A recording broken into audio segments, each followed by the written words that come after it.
ಮತದಾರರನ್ನು ಆಮಿಷವನ್ನು ಹೊರಡಿಸಿ ಮತ್ತು ಕ್ಷುಲ್ಲಕ ಒಂದು ಇಲ್ಲ ಸಲ್ಲದ ಒಂದು ಗ್ಯಾರಂಟಿ ನೆಪದಲ್ಲಿ ಬೇರೆ ಬೇರೆ ಒಂದು ಒತ್ತಾಯವಾಗಿ ಆಮಿಷ ಹೊರಡಿಸುವಂಥ ಈ ಒಂದು ಕೃತಿಯನ್ನು ಖಂಡಿಸಿ ಇವತ್ತು ನಾವು ಮುಖ್ಯ ಕರ್ನಾಟಕ ರಾಜ್ಯದ ಚುನಾವಣೆ ಆಯೋಗಕ್ಕೆ JDS ಪಕ್ಷದ ವತಿಯಿಂದ ನಮ್ಮ ತಿಪ್ಪೇಸ್ವಾಮಿಯವರು, ನಾಡಗೌಡರು, ಪ್ರಕಾಶ್ ಅವರು, ರಮೇಶ್ ಗೌಡರು ನಾವೆಲ್ಲ ಕೂಡ ಸೇರಿ ಇಲ್ಲಿ ಬಂದು ದೂರು ಕೊಡಲಿಕ್ಕೆ ಬಂದಿದ್ದೀವಿ.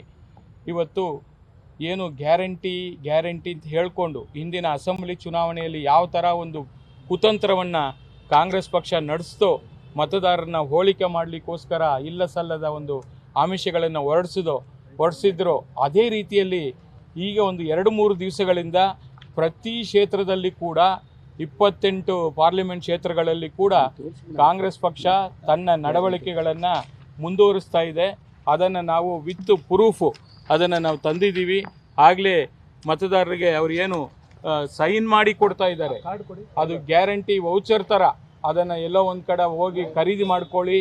ಮತ್ತು ವರ್ಷಕ್ಕೆ 1 ಲಕ್ಷ ರೂಪಾಯಿ, ವರ್ಷಕ್ಕೆ ಒಂದು ಮತದಾರರಿಗೆ 1 ಲಕ್ಷ ರೂಪಾಯಿ ಹಂಗೆ ನಾವು ಕೊಡ್ತೀವಿ ಅಂತೇಳಿ ಭರವಸೆಯನ್ನು ಕೂಡ ಕೊಟ್ಟು ಈ ಒಂದು ಗ್ಯಾರಂಟಿ ವೌಚರ್ಗಳನ್ನು ಸರಬರಾಜು ಮಾಡ್ತಾ ಇದ್ದಾರೆ. ಅದು ರಾತ್ರಿ ಹೊತ್ತೇ ಇದನ್ನು ಕೊಡುವಂಥ ಅವರ ಒಂದು ಕಾರ್ಯಕರ್ತರ ಮುಖಾಂತರ ಇದನ್ನು ಮಾಡ್ತಾ ಇದ್ದಾರೆ. ಇದನ್ನು ನಾವು ತೀವ್ರವಾಗಿ ಖಂಡಿಸ್ತಾ ಇದ್ದೀವಿ. ಚುನಾವಣಾ ಆಯೋಗಕ್ಕೆ ಗಮನಕ್ಕೂ ಕೂಡ ತಂದಿದ್ದೀವಿ.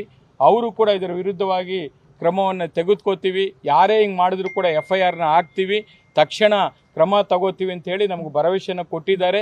ಇಷ್ಟೇ ಅಲ್ಲದೆ ನಾವು ಕೇಂದ್ರದ ಚುನಾವಣಾ ಆಯೋಗ ಕೂಡ ನಾವು ಮೇಲ್ ಮತ್ತು ದೂರನ್ನು ಕೊಡುವಂಥ ಒಂದು ಕೆಲಸವನ್ನು ನಾವು JDS ಪಕ್ಷ ರಾಜ್ಯ ಘಟಕದಿಂದ ಇದನ್ನು ಮಾಡ್ತಾ ಇದ್ದೀವಿ. ಇದಕ್ಕೆ ಜನ ಕೂಡ ಯಾರೂ ಕೂಡ ಈ ಆಮಿಷಕ್ಕೆ ಒಳಗಾಗದೆ, ಯಾರು ನಿಷ್ಠಾವಂತರಿದ್ದಾರೆ, ಯಾರು ಪ್ರಾಮಾಣಿಕರಿದ್ದಾರೆ, ಯಾರು ನಿಮ್ಮ ಜೊತೆಯಲ್ಲಿರ್ತಾರೆ ಅಂಥವ್ರನ್ನ ಆಯ್ಕೆ ಮಾಡುವಂಥ ಕೆಲಸವನ್ನು ಮಾಡಬೇಕು ಅಂತೇಳಿ ಈ ಸಂದರ್ಭದಲ್ಲಿ ನಾನು ಮಾಧ್ಯಮದ ಮೂಲಕ ವಿನಂತಿಯನ್ನು ಮಾಡ್ಕೋತಾ ಇದ್ದೀನಿ.